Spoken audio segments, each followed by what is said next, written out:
I'm excited for today's show, Dex. Oh, I have been a huge Adam Carolla fan for a very long time. Why are you a fan of him? I loved The Man Show. Huge fan of The Man Show, but I think he was also he there's just something about his comedy. Hey, I'll give you an example. My wife doesn't really care about celebs. Like, I've been in this celeb world. I know all celebs. She could give two fucks about any celebs. She likes Adam Carolla. She thinks he's the funniest person. She thinks he's amazing. She loves his podcast. She's loved him being on the radio. Like, everything about Adam Carolla she loves. So when I told her today we've got Adam Carolla, she was like really genuinely excited for us. Yeah, I just find him to be a very smart guy, very intelligent, and very funny. Like he I was like, just he his doesn't hold back his like thoughts. That's the other yeah. thing that I really like. I also and I think people underestimate how honest he is. Like I don't think he's very outspoken. You could agree with him or disagree with him, but he's very outspoken, and I think you got to respect that, especially in today's world where people get canceled and people get shunned and you could lose your job, but he is who he is. And but I think at the end of the day, you realize he's not there to hurt people. Like he says, I've seen in other interviews, he talks about context. He's there to make people laugh and entertain, and he does that. He's funny, but he's also intelligent too. So when he has an opinion on something, I listen to it because it comes from an intelligent perspective, which a lot of people aren't that intelligent. I don't care about their Yeah. perspectives because it's stupid. Crazy thing happened to me, Dax. Know what What's happened that? to me? Do you hear? So you hear that Oprah's doing an interview with Megan. Prince William? Yeah, Megan. Yep. I'm sorry, Harry and Meghan.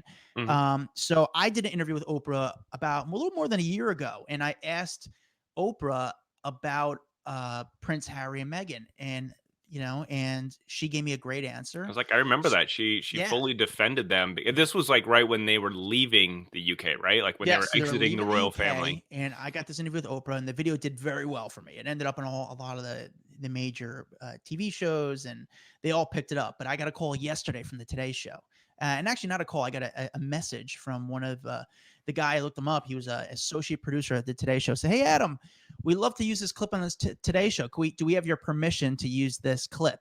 Dear Allah, you have my Now, permission if you pay me. exactly, dude. Exactly. So that's what they tried to do. So, they tried to be like, oh, do we have your permission? You're going to be on the Today Show. Dude, I know you have the money. I know you pay for clips like this. So I say, this guy didn't know what he was doing. I don't think to some extent. He goes, I go, yeah, I can license you for, blah, blah, blah, a certain amount of money. And the guy goes, oh, okay, I will.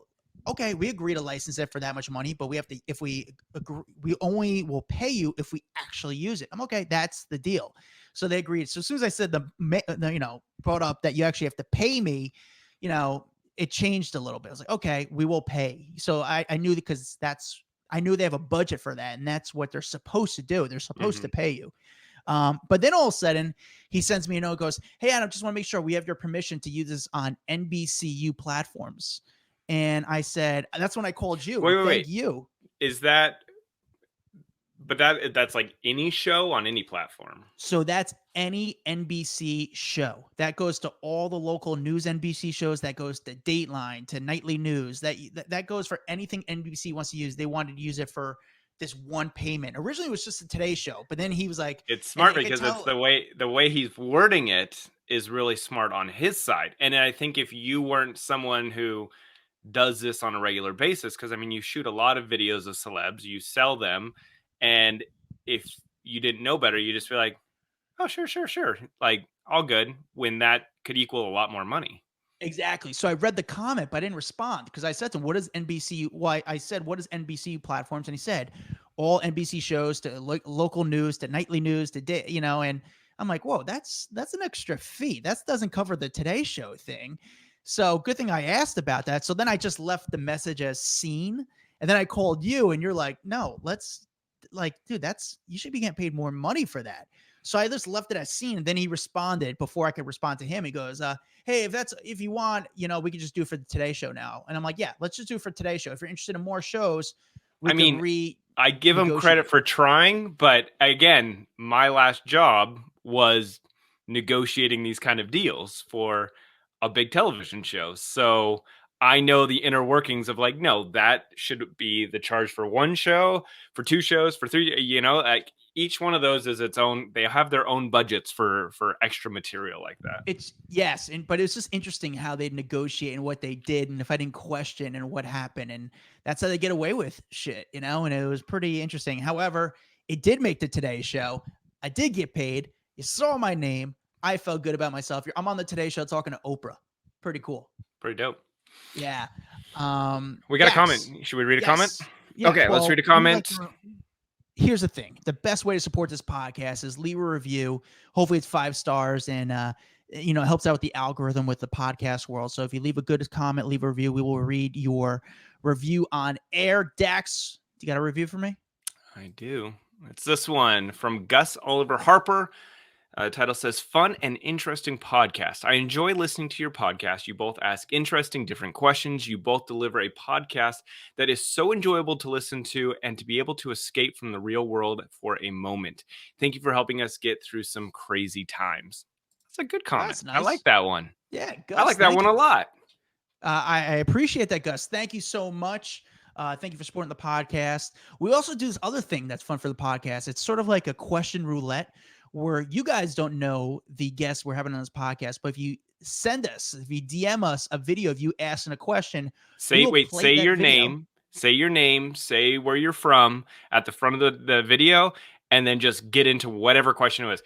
If it's funny, if it's random, if it's crass, we don't care, because we're actually not going to even see the video before we present it to the celebrity. That's kind of the funny part. Like, who knows what the hell you're going to say? You send it in. Our producers are going to pull it. They're going to drop it into our video bank for us. So we won't see it. We'll just see your name. I do not see the videos. That's the weird part. And I'm always very nervous what's about to happen, because I don't want to piss off the celebrity, because it's not that easy getting a lot of these people to come on the show. And then I'm like, okay, don't make them leave the show now. But that's also the fun part of it. But it's fun. It's like an exhilaration. You're like, oh, what are we going to get this time? Yeah. So send us your questions, DM it over to the Hollywood Raw Podcast Instagram, or you can send it on Facebook. We'll use that video and use it as part of the show. And feel free, if you want to tag your Instagram handle on the video, go for it. Like, do what you want. We just want to play the video. We want to have extra questions, and we just think this is a really fun segment to add in. So for sure. With that said, shall we get to our guest? Yeah, tell us about our guest today. All right, our guest today is a podcast, not a podcaster, like the podcaster, right? The original podcaster. He's a comedian. He's an actor. He's hosted shows like Loveline and another show that we call The Man Show, which was actually played well into his latest book, I'm Your Emotional Support Animal, Navigating Our Woke No Joke Culture. Very excited to have this guy on the podcast, Adam Carolla. So, Adam, so it's good to have you on. Obviously, we're going to get into the book and the podcast. 3,000 episodes you're about to do today. That's it's pretty incredible. You were the first guy to really, at least I learned about podcasts through you. But let me start back, because this kind of plays into the book. The Man Show was a great show. Do you think a show like that, which started in 1999, could get on TV today? No, Kimmel's way too successful to ever waste his time on. No, I'm gonna go with no. It wasn't that easy to get on at the time, like the Man Show, because they kept saying, like, where's the female perspective, and don't you need a sort of he said, she said. It wasn't a great climate at the time to do the Man Show. I don't know if it's ever a good climate to do a show called the Man Show, but it would be particularly difficult to attempt it today. Do you think just the humor itself was too much? Like, what did you think when Jimmy had to apologize for doing like the blackface Karl Malone like that? Do you think that stuff like that could just get away with before, that people can't get away with now? Like, what did you think about that? Well, we lived in a time where context was king. So there was a definite context. And if somebody did a character, whether it was Jimmy Kimmel or Jimmy Fallon, there was a context to it. So what was he doing, or what were they doing? Well, they weren't doing blackface. They were doing a character. Or not even a character that they made up. Like, you know, they were playing Sammy Davis Jr. or they were playing Karl Malone or they were playing somebody. So there were actors that portrayed people, and the people didn't have to look like you. There was a context. It sort of fell under the umbrella of comedy. So we're like, well, Jimmy Fallon doesn't hate black people. Jimmy Fallon loves Chris Rock, and he can do the voice, you know, and Jimmy Kimmel loves Karl Malone. So he was doing Karl Malone. And back when there was a context, you know, famously, I think just recently, the New York Times, after they fired the staff writer 45 years, they basically said, we don't care about context anymore. The editor just said, the president or the editor-in-chief or whoever it was just went like, doesn't matter. Context be damned. And I'm like, well, isn't context everything, especially when you're talking about words or actions or deeds or characters? To me, it's everything, and we've lost context. So now there's no more Jimmy Kimmel's playing Karl Malone. It's Jimmy Kimmel is doing blackface, which is not an accurate representation of what we were doing. And by the way, we wouldn't have done it if that's what it was. You know, we looked at it. A couple things. If we had a third guy on the Man Show who looked like Karl Malone, then he would have done Karl Malone. But we didn't have that option. Yeah. Well, I mean, this sort of goes into your latest book. I'm your national support animal, navigating our woke no joke culture. Is it hard to be funny these days because of the repercussions, or should a real comedian just say fuck it and just keep doing it?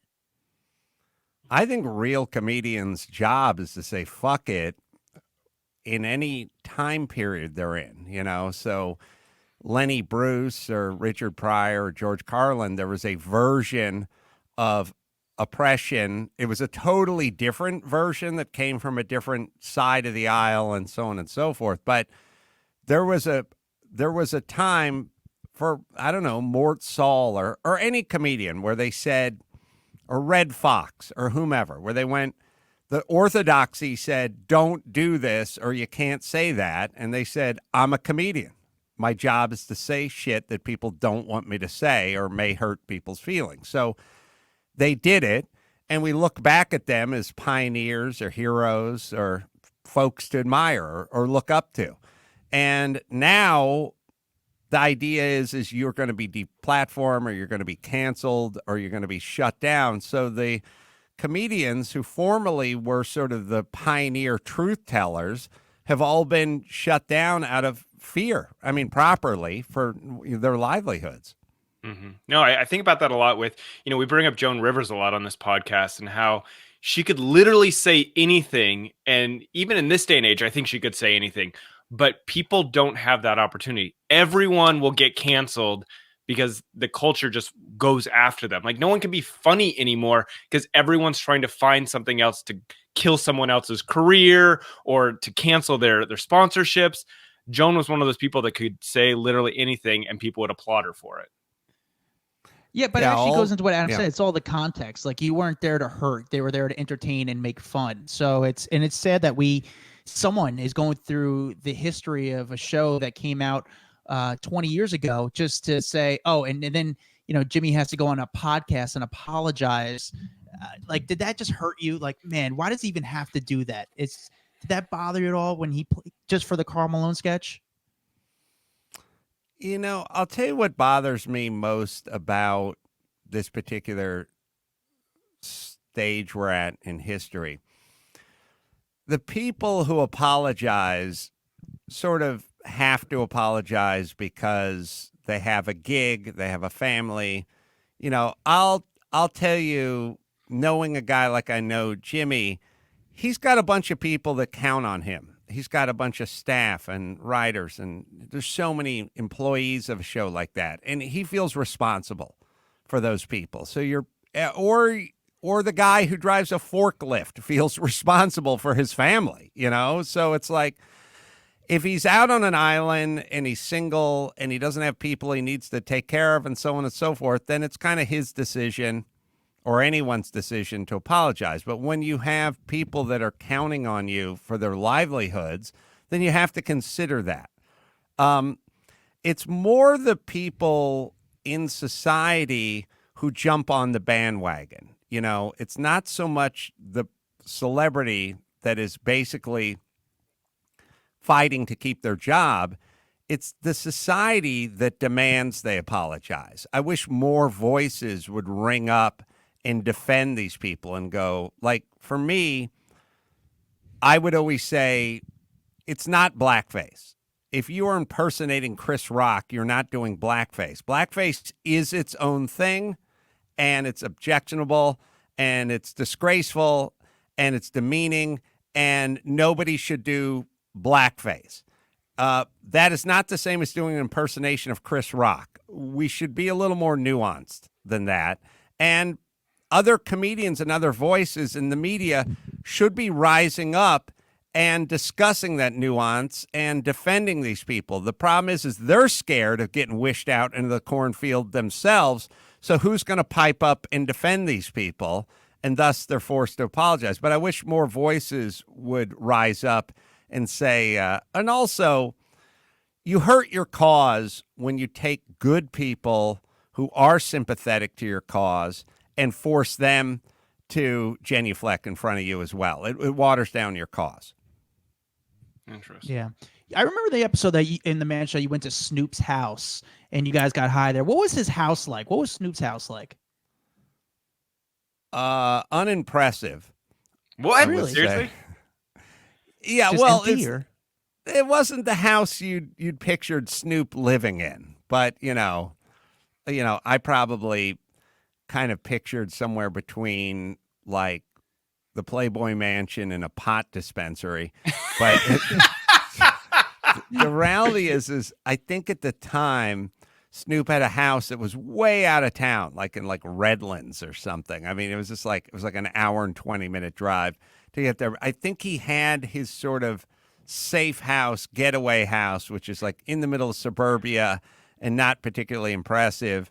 A nice house, but not like the kind of house you'd think Snoop lived in. I think he had a pad in L.A. that was a little more exclusive.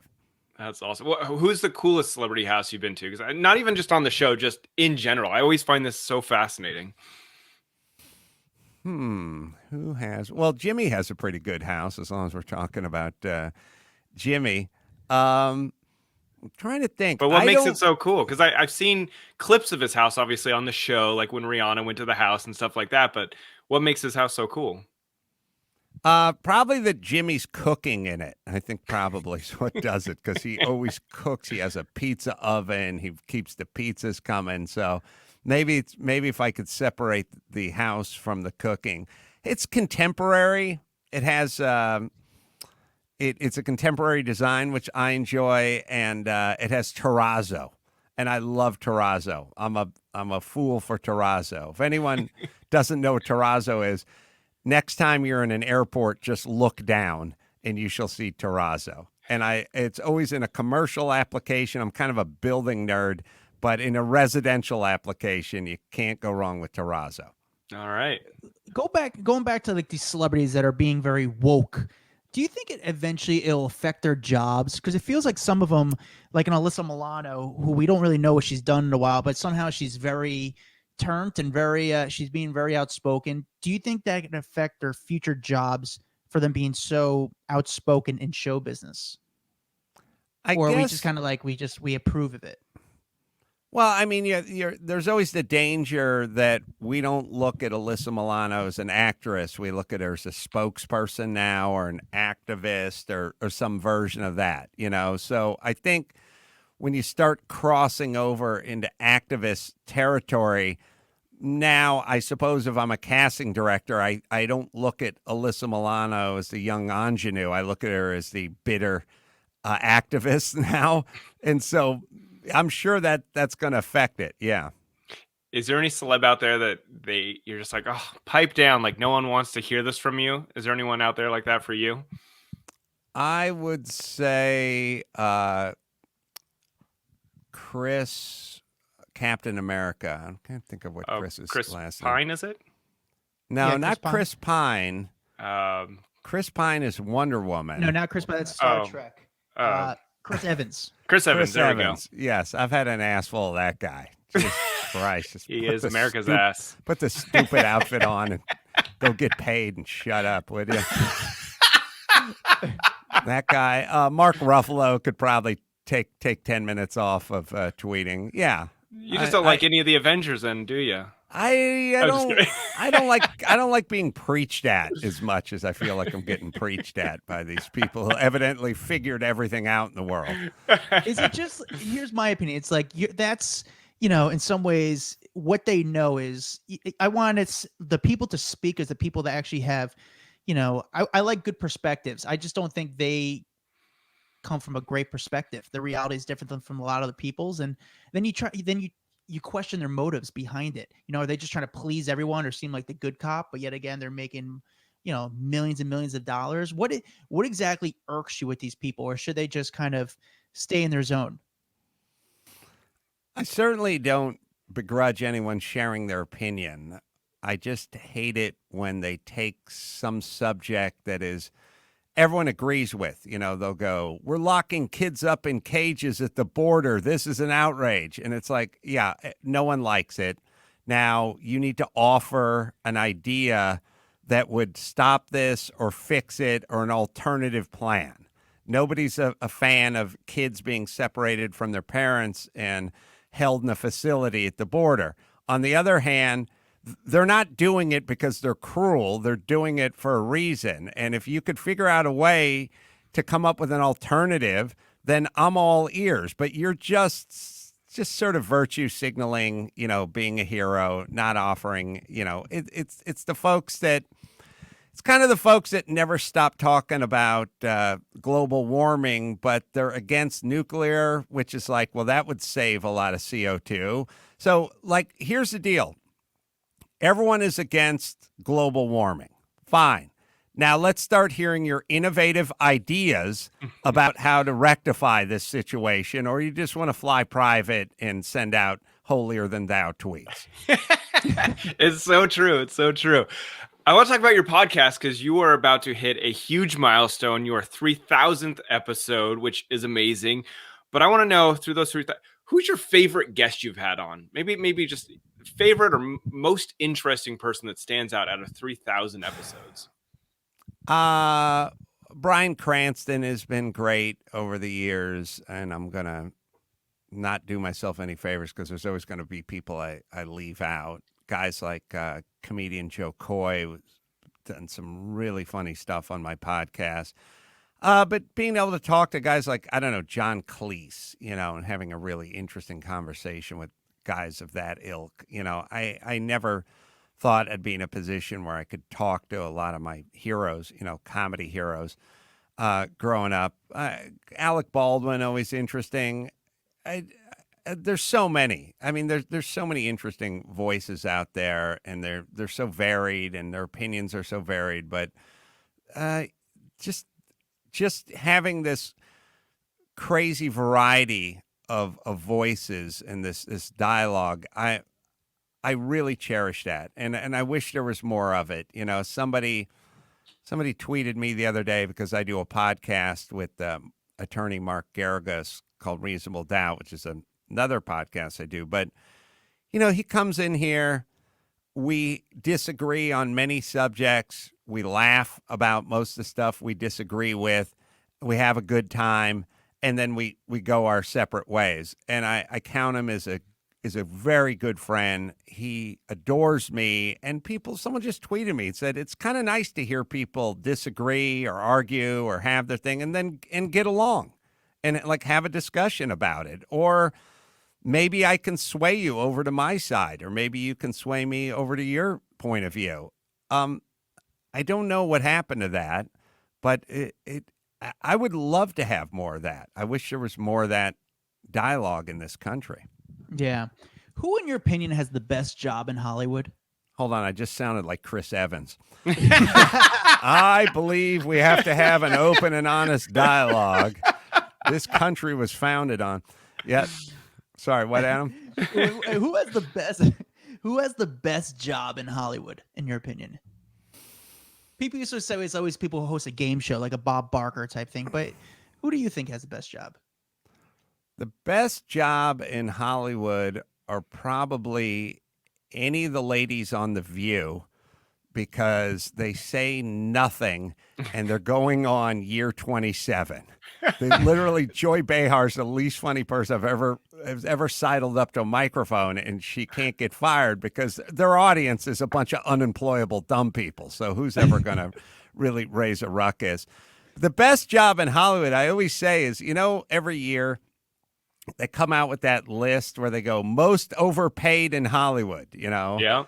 and then they'll do this thing where they'll go like Jamie Lee Curtis was paid $31 million last year, yet all her films flopped, And I always go, that's the list I want to be on. That's the great. Everyone looks at it as a disgrace. Are you kidding me? Don't we all want to be at the top of that list? Adam Carolla made $54 million last year, and his films made $127. I mean, who doesn't want to be on that list? That's the best job in Hollywood, being at the top of the most overcompensated list. I think Vanna White has the best gig. Like, all you do is just flip letters. Like, you don't even have to say anything. You just get flip letters for the last 50 years, and you get paid millions of dollars. That's a pretty sweet gig. And now she does it electronically, right? Yeah. She literally goes up and touch it, but it's not even rotating. It's just you touch it. It's pretty amazing. But is it the best job if we're all talking about her as if she could be replaced by a mop? You know what I mean? Like, they go like, she doesn't do anything. She's worthless. I got a special needs kid who could do that job tomorrow, okay? So, I don't know. I feel like us talking about it nullifies it as the best job. Your show business career again, what would you do differently?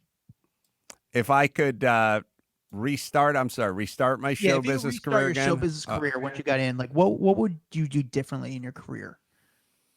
Definitely make friends with Adam Sandler. I feel like if I would have found that guy in college, I would have kissed his ass and then just been in every single one of his movies for the rest of my life. Because as far as I can tell, everybody who's in every Adam Sandler movie was just somebody he went to NYU with and had a bong load in 1990, so I would find a young Adam Sandler and I would never stop heaping praise on him. That would be number one. Number two, I would have taken every one of my first paychecks and just bought Apple stock. I think would have been my move. And I wish I had a plan. My thing was like, I want to say what I have to say, and I want to just go to work, and I'll just treat this like a job. And I never really had any designs on sort of crafting a career or shaping a career. Well, evidently I did not put a lot of effort into that. My thing was like, I want to say what I want to say. I don't want to be edited. And I understand that that's not necessarily going to be the road to riches, but when the dust settles, I will have said what I wanted to say. Absolutely. Well, you've had a pretty long career. What was the biggest but worst Hollywood meeting you've ever had? Because we've all had horrible Hollywood meetings. So what was the biggest one you were excited to walk into, and then you're just like, damn, that sucked? Okay. So, Brian Grazer, who obviously the other producing half with Ron Howard, Grazer and Howard, they were doing they were producing every huge movie ever made for like 20 years, right? And somewhere in the middle of that, I got the word when I was pretty new to show business. I'd probably been doing Loveline for about 10 minutes. And I got the word that Brian Grazer wanted to meet with me. He wanted a meeting with me. And I was like, oh, wonder what Brian Grazer went. He's a huge producer. And I'm just doing like Loveline, maybe on MTV at that point. So I go down to their office in Century City, and I go up to the 25th floor and, sit in this big monastic office with the windows and everything. And also, like, at some point, Ron Howard like comes in, and Brian's like, "Hey, it's Adam. All right, thanks, Ron." I was like, "That's Ron Howard," you know.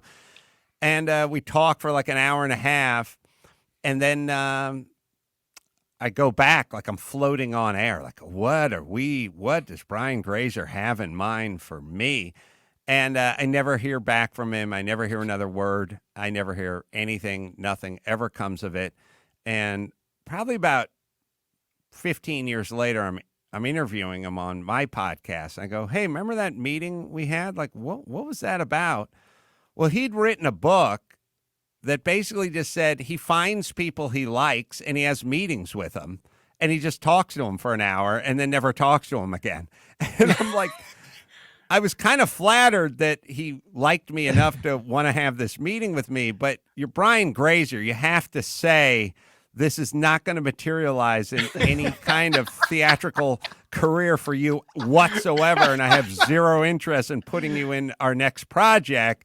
I just like talking to people because I'm crazy, and I know my name's Brian Grazer. They'll come to my office.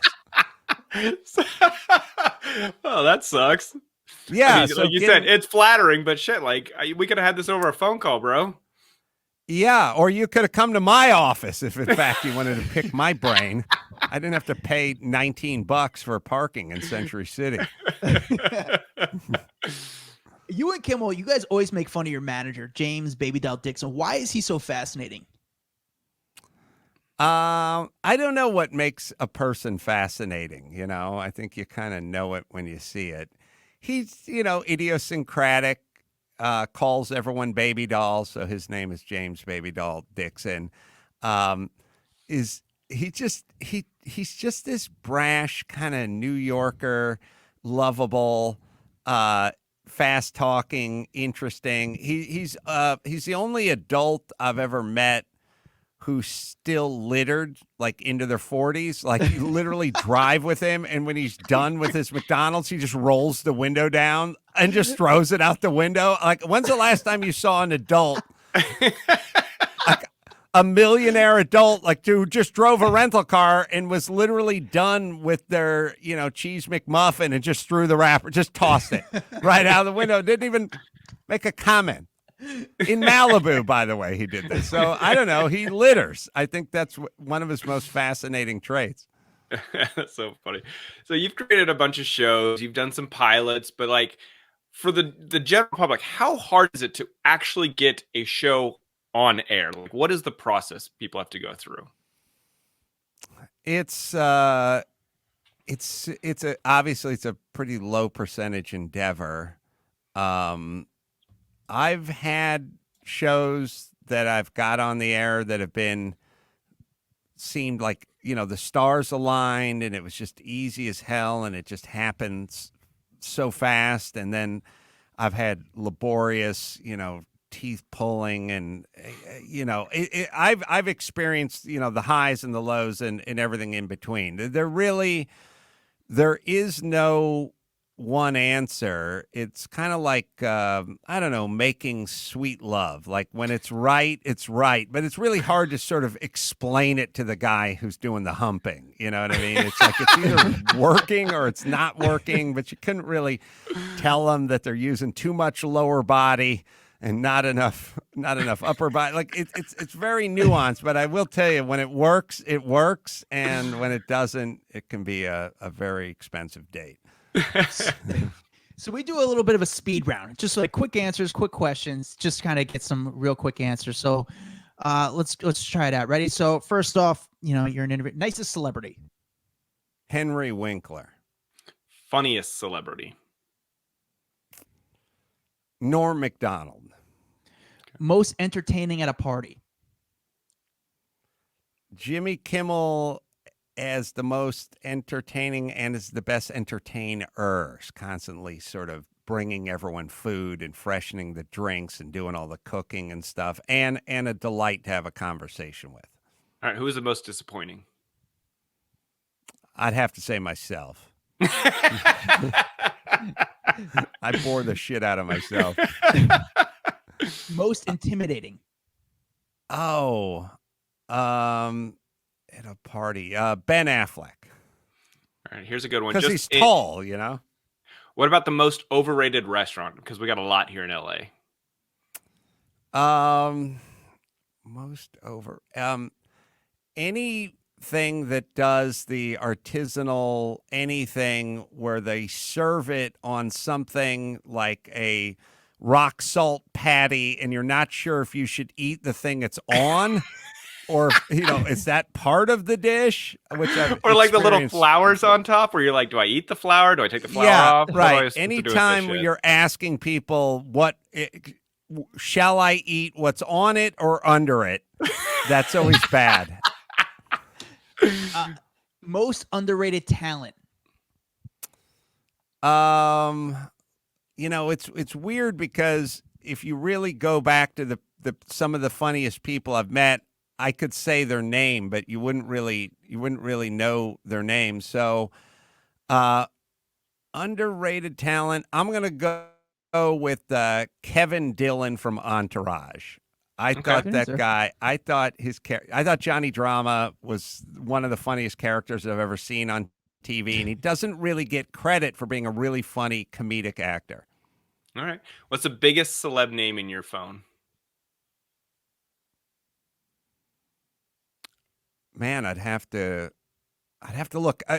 There's some big celebrities in there. I never call them and they never call me. And sometimes when I'm looking up someone else's name that starts with the same letter, I'm like, holy crap, George Clooney's in my phone. But he would never pick up and he's never called me. I don't know. Maybe I just got drunk and put it in there. I'll just say the one I could probably speak to if I had to would probably be Alec Baldwin. Nice. Okay. Celebrity that can handle the most alcohol. Other than myself, I would say, you got to go Clooney because he's got he makes tequila and he's definitely getting high on his own supply. So, not DeVito, but Clooney. Favorite piece of memorabilia you own? Oh, well, this will be easy. I own 13 Paul Newman race cars, so I collect a bunch of Paul Newman race cars. So I have a Porsche 935 that he drove at Le Mans in 1979. So I'll go with Newman's Porsche. Cool. Last one from me. Celeb that left you starstruck.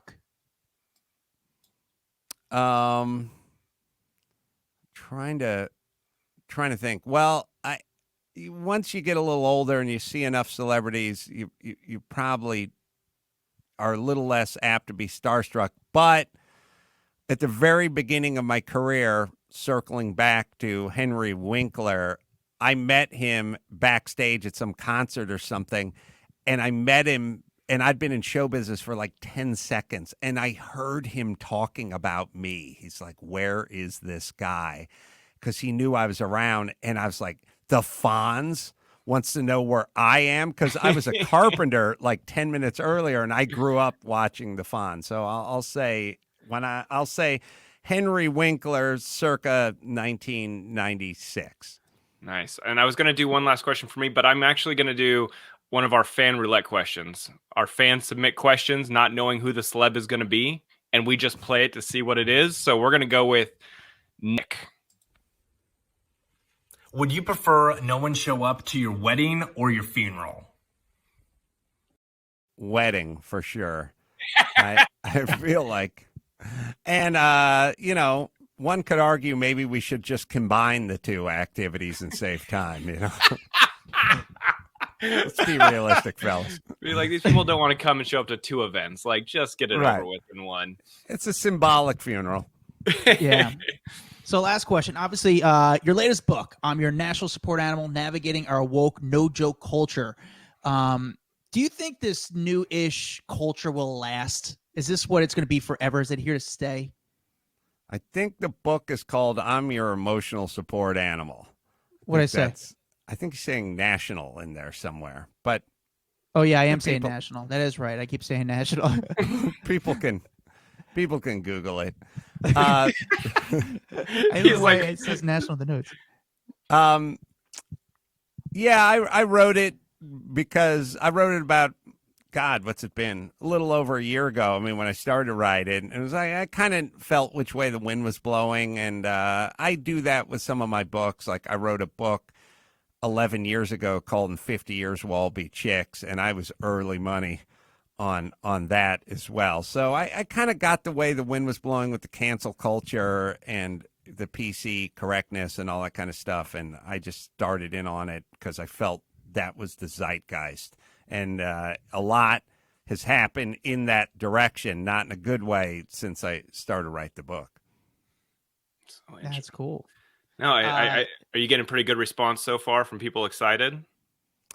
Yeah, it gets good reviews. I mean, I'm proud to say that all my books on Amazon are 4.6 stars, or a lot of 5-star reviews and that kind of stuff. It probably angers some people, but most of the people are kind of quietly going, finally, someone is saying something about all this shit we've been dealing with over the last couple of years. Well, we're hoping that you're going to be the guy that made $50 million off books, even if they weren't huge successes, right? I want to make I want a $50 million advance and sell 2 copies used on Amazon, paperback. I got 1 star, but I made 50 million fuckers. That's what I'm hoping for. Adam, congrats on the book, brother, and congrats on the 3,000 daily, 3,000th episode podcast, the Adam Carolla Show. It's pretty incredible, man. And again, I appreciate what you did for the podcast community. You're the first podcast I ever listened to, and here we are. I guess what is it, like 12 years later? And you were ahead of it. You were ahead of the time. Yeah, 12 years and maybe a week. So awesome. Well, congratulations. Awesome. Thank you. It's an honor for you to be on our podcast. I mean, it means a lot. We've followed your career, and it's a pretty cool moment to have you join us on our podcast. Thanks, guys. Anytime. I can't believe I fucked up on that title. I'm so embarrassed. I can't believe I messed up on that book title. I don't know why it says national. It's funny because as I'm saying it, I'm like, why does it say national? I'm like, that's why I stuttered when I was saying the title. It's like, national? What was that? Well, the funny part is, like, the first time when you like stuttered over it, like he didn't correct it, and I was like, all right, well, it must be. Oh, that's so funny. I love that he called you out. I mean, God, they must hear so many things when they do these kind of interviews, though. You know what I'm saying? It's funny because as I read it, as I was reading it, I was like, this doesn't. It wasn't come off the tongue well. What's up with these people making these long titles? Let's get to But dude, I just love a guy like that who's willing to just be honest, have fun, and just talk about stories. And I love the Brian Grazer story. I think it's hysterical. It's That's just so like good. You can only imagine if you got one of those calls, how much you're like, oh my God, like this is crazy. Well, you think that's good? It's gonna, your life is gonna change because like a call from Brian Grazer, a movie role from Brian Grazer, that changes people's life. That's 100%. You get an Oscar and you never look back. And so to be sitting in the room and you're like, my life's about to change. And then he's like, oh, hey, I just wanted to say hi. That's it. You're like, what the fuck? Yeah. And listen, he's crushing it. He was the first guy onto podcasts. I think he saw it happening and saw it coming. He's been insanely successful. I mean, he's just a guy's guy. And it's interesting because Jimmy Kimmel was the really one who discovered his talent, I think, for the most part, who really kind of, based on what I read, who put him on the map. So it says a lot about what kind of guy Jimmy Kimmel was, where he saw how much talent he had. And Jimmy's a really good guy. And you can even say, like, everyone he surrounds himself, he's very much like Adam Sandler, like surrounds himself with friends, family that he's had his whole life. Like Cleto, his band leader, is literally his best friend from like elementary school. I actually went to a party with Jimmy Kimmel a few years back, and it was when he was filming the show in Brooklyn, and they had this like kind of like barbecue in Brooklyn at this like random sort of like abandoned building, and they brought in all these food trucks from local like Brooklyn businesses, and they had from tacos to pizzas, everything like that. And it was the coolest party, drinks, and it was just chill. And it was basically for like the crew, maybe their extended family, and a few people. I don't even know, maybe people who were advertised. I got in through I don't even know how I got into this party, but Jimmy was hanging out there with everyone at the fire pit, very approachable, taking photos if he wanted to, but it was just like a party. So people didn't even go up to him. And you could just tell like the people around him, how much they loved him. And it was like, you felt like everyone there was like his family. They all looked like him and shaped like him. It was just kind of interesting, the vibe that came off, but it was really cool. And you hear on Stern how much people love Jimmy Kimmel and how he throws the best parties and connects a lot of people in Hollywood. Yeah, for sure. Yeah, No, really but, good guy. Yeah, awesome. That was a really good guest. You can find, check out his podcast, check out his books. He's wrote a few. You can find our podcast, this whole video of this podcast, hear me screwing up Adam's book title, on our YouTube page. You can find, we're on TikTok, Facebook, Twitter, Instagram, everything. You can see video component of this podcast. Check out the Hollywood Raw. You can find me at Adam Glyn, Glyn. You can find Dax Holt at HDAXHOLT. And we'll see you guys later.